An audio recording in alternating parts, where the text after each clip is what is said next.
Hello and welcome to another video from me, Rough Swordsman Wargamer. It's an open the box and it's an unboxing of a game which some of you probably think it should be put into the Not a War Game Wednesday slot, but I didn't because it's Twilight 2000, role-playing in the World War III that never was, and published by Free League, who are based in Sweden. Yes, a role-playing game, but inside the box are things like battle maps, counters, a quite crunchy combat system for a role-playing game. So that's why we're highlighting it here. Right, what's all this about? Now this is set in Poland and Sweden, so the place names are going to be unfamiliar, so please excuse my pronunciation. So it says Kalitz. We're still only in Kalitz. We need to get out of here, fast. The artillery barrages are getting closer. The Soviets will be here soon. Sarge says we move out after dark. I'm not sure we'll last that long. So, a classic role-playing game returns. This new retro apocalyptic edition of Twilight 2000 goes back to the roots of the franchise with open world role-playing in the devastation of World War III. Just like the original 1984 edition, this new game is set in a year 2000 devastated by war, now in an alternate timeline where the Soviet Union never collapsed. Of course, in the original, which I never played, published by GDW, if I remember rightly, and designed by Frank Chadwick. It was obviously set in the future, and in that future the Soviet Union never collapsed. In this version, they explain a different alternative timeline that could have happened, but never did, to give the situation of this new edition, which incidentally is the 4th edition. Twilight 2000 is a role-playing game about survival in mankind's most desperate hour. Yet, in this bleak world, there is still hope. In the midst of utter destruction, you can start to build something new. Rally people to your ranks, stake a claim and protect it, and maybe, if you live long enough, start turning the tide. And then it says the box set contains quite a lot of stuff which we'll have a look at. Ah yes, I was right. Trademark and copyright 2021 GDW and Free League. Right, let's get the shrink wrap off. The shrink wrap is off, and it's quite a nice sturdy box. And I came across this because Gimpy Gamer did an unboxing because Mo of Mo's Game Table suggested it to him.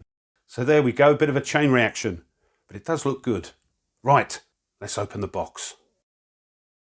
So first we can see a catalogue of Free League games which are new to me. So they do Alien, and they're role-playing games, of course.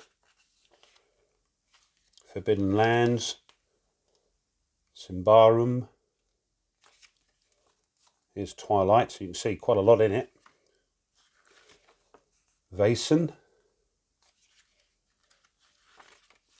Mutant Year Zero and Coriolis. Morkborg, right. And looking at that catalogue has reminded me, I think, if I remember rightly, this game and some of the others use the Year Zero engine. Right, 15 custom dice. We'll have a look at those properly in a moment. And some cards, and in here, here's the initiative cards and the encounter cards, which we'll have a look at. But first, let's look at these.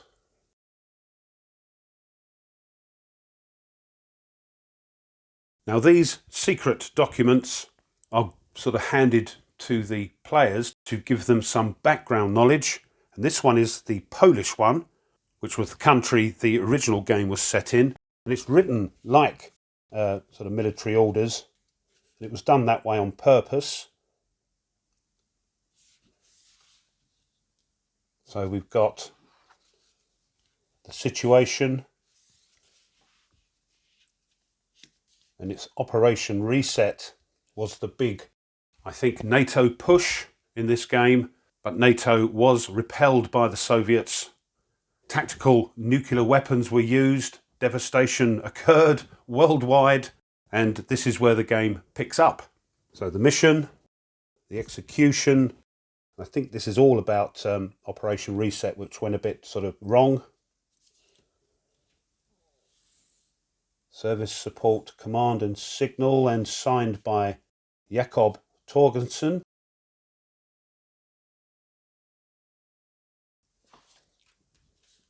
Yep, and this is the situation 1 week after Operation Reset.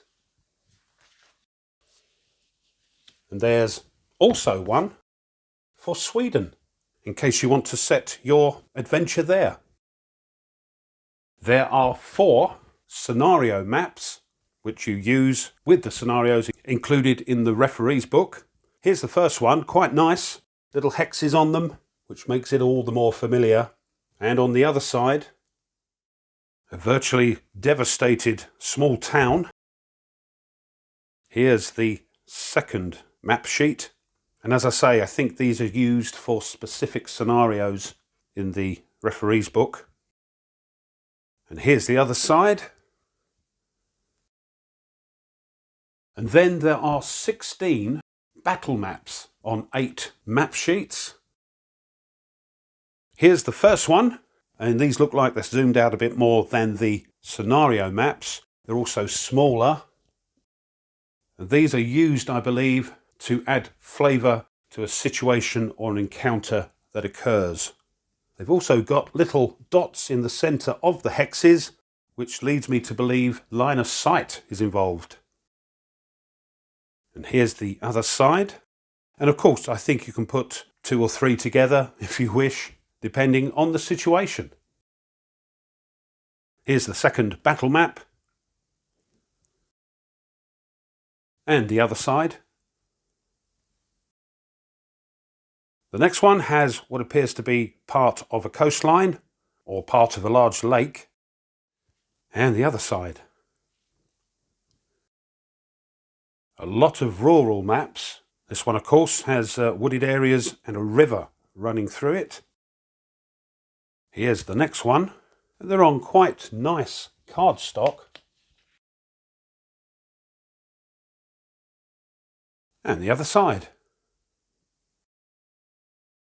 And the next map appears to contain a sort of camp with tents and some sort of defensive trenches around the outside, it looks like.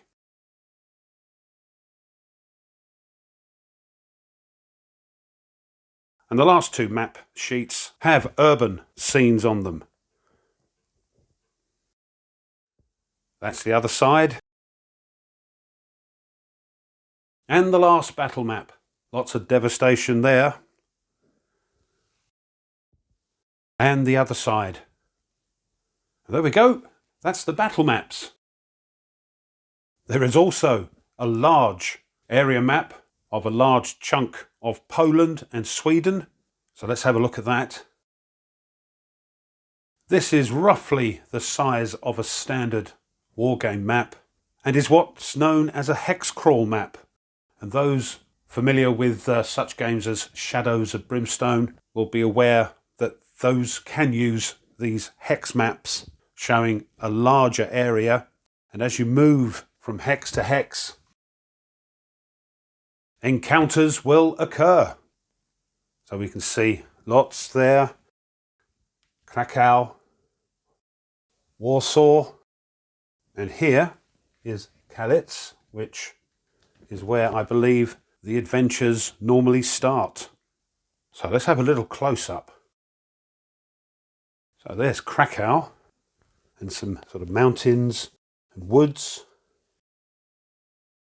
and a more open area around Kalitz and lots there. And right up in the top right hand corner we have a little terrain key, and again this is on nice thick stock compared to some of the maps we're used to. And on the other side we have the Swedish map in case you want to start your adventures there. So here's a close-up look at the area around Karlstad. And here's Stockholm, which unfortunately has been bombed to a ruin. And the terrain key for this map. Also included are 5 copies of character sheets, but these are far too nice a quality to be writing on, so I suggest you photocopy them. Let's have a look at the custom dice. Here are the dice you throw, I believe, when you need to see if something you do or the enemy does is successful. And we've got a couple of D6s, D8s, D10s and D12s. And to be successful, you have to throw 6 or more. So you can see on these D6s here, 6 has this sort of target on it, and 1s are a no-no. And here we've got 6 dice. I believe these are the ammo dice.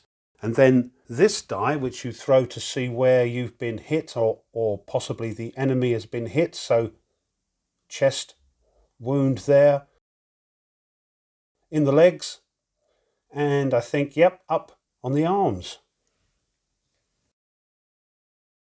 Next, that deck of cards. And these were the ones we saw on the face, the initiative cards, which go from 1 through to 10.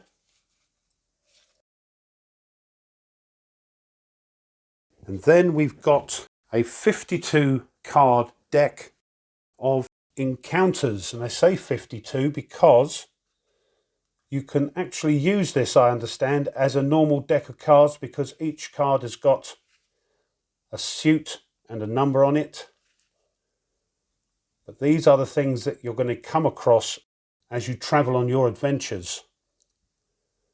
So loaded like a freight train, and these, I think, tell us when this encounter occurs and what it's about, the faction, and what happens. I won't go through them all because you want it to be a surprise, but there are loads of them. Nice quality, sort of linen sort of finish on them. They look standard poker sized. So I'll probably sleeve these because these will be constantly shuffled as you pick one from the deck. You'll put it back and shuffle again. So those are your encounters. There is also a single sheet of counters, which are on a nice thick cardstock, rounded, and they're going to punch easy. They're starting to pop out as I speak. And here we've got representatives of possibly the different factions, countries, some civilians by the looks of it, and vehicles. And these are situation markers, I believe.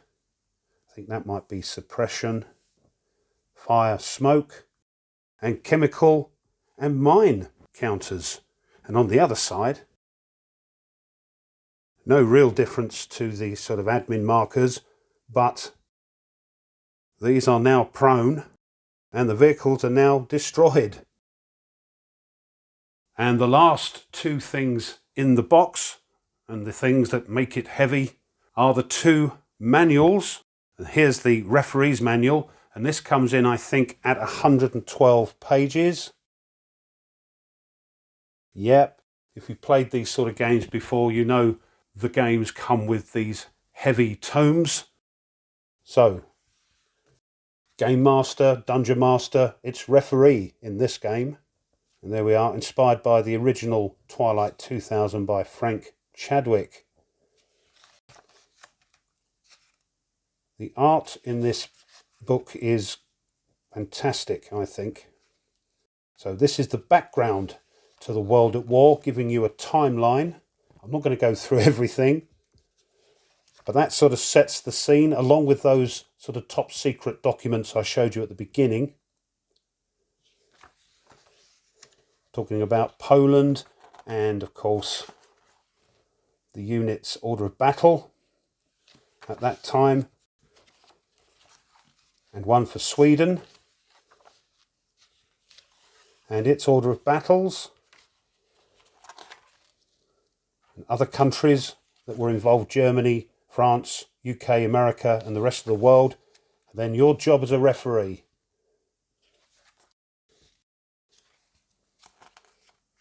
Principles of the game. So again, I won't go through it all.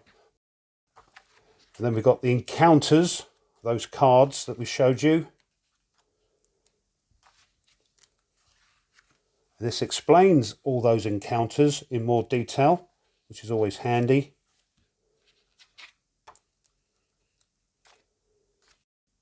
So tons of stuff.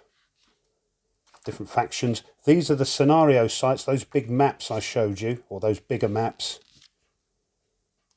Here we are, and that explains what it's all about, what goes on, and the scenario itself.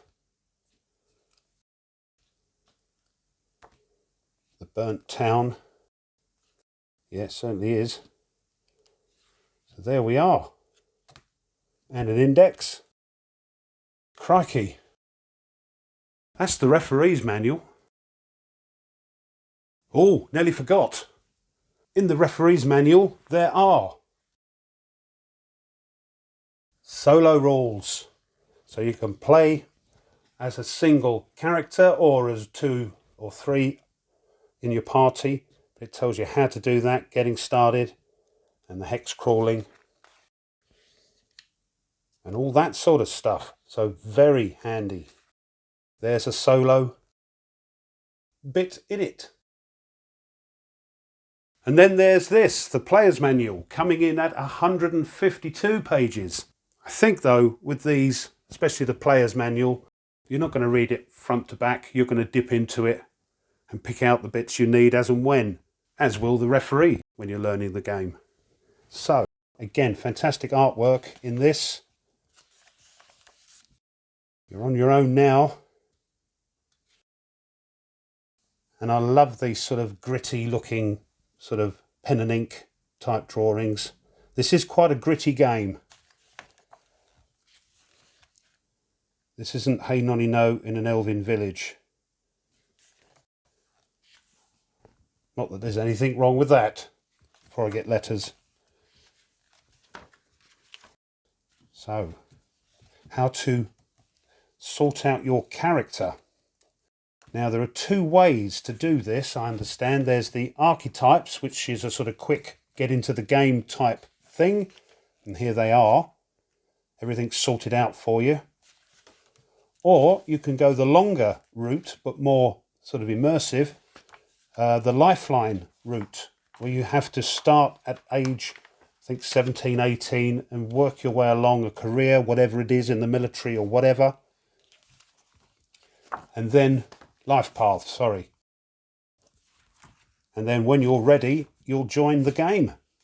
So there we are. You can be anything. As you know, when you play role-playing games, you can be anything, any gender, any organisation. You can be a civilian. That's what makes them so popular. Developing your character. Persuasion. Yeah, the skills you get. So when you get those encounters, if it looks a bit iffy, you might be able to turn it around. So here's one of those battle maps being used. Visibility and line of sight. So there's quite a lot on combat, it looks like. Yeah, here we are. Combat and damage. So we'll have a look at that, being wargamers. So the battle maps, rounds and initiative, slow and fast actions. So you have to describe what you're doing, of course. Here's examples of slow and fast actions, the terrain and the hexes, and sort of modifiers.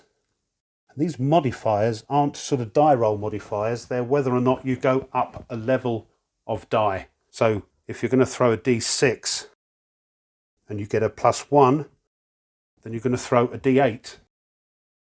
And if you're throwing a d10 and you get a -1, you're going to throw a d8. I think that's what that's on about. Foot movement, cover, barriers. See, it's quite crunchy for a role-playing game. Not the crunchiest, of course. Visibility, line of sight, smoke, ambush, social conflict, interrogation, close combat, and ranged combat. So as you can see, quite a lot to it. Friendly fire. You can go gung-ho with a one-hand shoot. Overwatch. Suppression. Oh yes, that's that token there. Oh, that's Overwatch, that one. Right. Explosions. Landmines. IEDs. Clearing them, clearing mines. Heavy weapons, see, tons of stuff. Indirect fire, damage, critical injuries, and stress. Oh dear, chemical warfare, drowning. So, as I say, oh, look. And then there's the weapons. I won't go through it all, but that's all your combat, quite a lot. And then there's weapons. So melee weapons.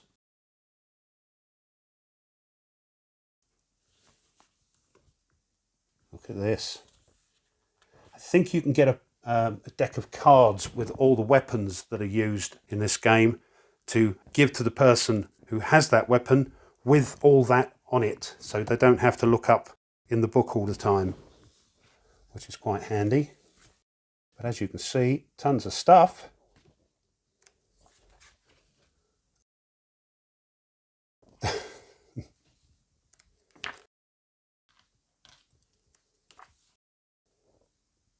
And of course the different countries and their weapons.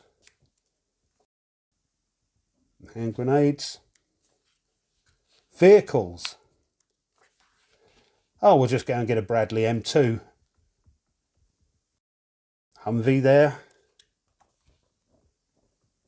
M1 Abrams.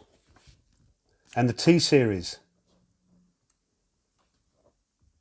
Oh, Swedish vehicles as well, in case you start up in Sweden. Even headgear and body armour. So as you can see, it's bonkers. Travel. So moving about the hex sort of crawl map, the big map. How to do that. Driving. And so on. And at the back here, foraging. And a complete list of all the gear, its effect, what page it's on and all that sort of thing. Hunting, making camp, sleeping, cooking and resting. You've got to make sure you rest. You've got to make sure you get enough food, otherwise you'll have negative things happen to you, and a nice index. That's the player's manual. So this has been an open the box, an unboxing of a type of game I've not played for many a year. It's Twilight 2000, role-playing in the World War III that never was. And this is the 4th edition, published by Free League. Well, something a bit different. Huge war theme, but we shall see how war gamey it is when I start to play. But I hope you enjoyed that and you found it of interest. If you did, and you haven't done so already, it would be great if you would consider subscribing to the channel. It does help. Pushing the thumbs up, the like button of the video also helps tremendously as well. And if you want to be informed of other content the channel uploads, then push that bell. Leave a comment. I know there are a few videos out on this game, and as I say, I come across it because Gimpy Gamer did an unboxing on the recommendation of Mo of Mo's game table. So as I said earlier, cascades down. But what do you think? Let me know. I'd love to read them. Thanks as always to my subscribers. Thank you very much. And just before I go, if you wish to support the channel a little bit further, well now you can buy the channel a coffee. And those coffees help to maintain the channel and enables it to continue to upload new content. If you wish to check that out, I'll leave a link in the description, and thank you. So, until next time, as always, you take care and goodbye.